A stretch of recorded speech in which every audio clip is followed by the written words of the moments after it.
La matinale d'Europe 1. Nikos Aliagas. Il est 8h13, coup d'œil à l'actualité internationale avec Vincent Hervouette, Nikos. Vincent Hervouette, on va zoomer ce matin, on va faire un zoom sur Haïti, et l'un des pays les plus pauvres de la planète. Et voilà l'ambiance depuis quelques jours, écoutez bien.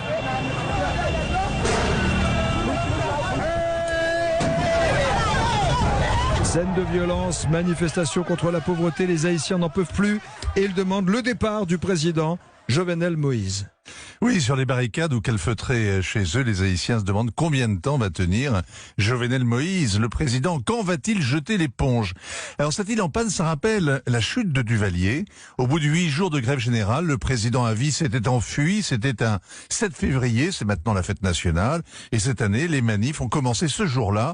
L'histoire bégaye. Haïti, première république noire au monde, aligne depuis 2 siècles une collection de satrapes au pouvoir. Mais désormais, ils se font élire. Très mal.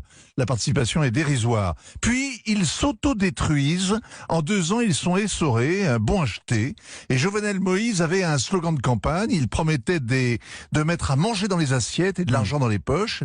Eh bien, les Haïtiens sont restés sur leur faim. Et ils sont devenus enragés en découvrant que leur président s'en était mis plein les poches. C'est le scandale Petro-Caribé. Ce sont 2,5 milliards de dollars qui sont volatilisé dans la vie. C'est l'aide que versait le Venezuela d'Hugo Chavez pour financer des programmes sociaux. Et la Cour des comptes vient d'établir que cette aide avait été gaspillée par les gouvernements successifs depuis 10 ans. D'anciens ministres, des hauts fonctionnaires, des entreprises en ont profité, notamment celles que dirigeait Jovenel Moïse avant d'être élu. Un contrat sans appel d'offres et une route qui a été payée 4 fois.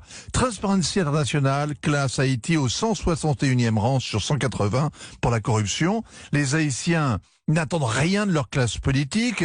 Quand ils ne sont pas contents, ils n'enfilent pas de gilets jaunes. Ils prennent leur machette et ils bloquent le carrefour. Ils crient contre les nantis, contre les métis, ceux qui vivent aux frais sur les hauteurs de Port-au-Prince. Ils mettent en grève un pays qui est plein de chômeurs, ils obligent à jeûner des gens qui ont faim toute l'année.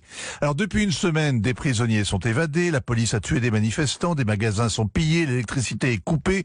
L'essence commence à manquer, on manque surtout d'espoir. La rue, les sénateurs, les ministres, l'église, le patronat réclament le départ du président.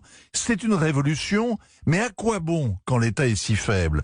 Jovenel Moïse se tait et se cache, pas un mot depuis 8 jours. Il attend sans doute que la France ou les Américains lui envoient un avion.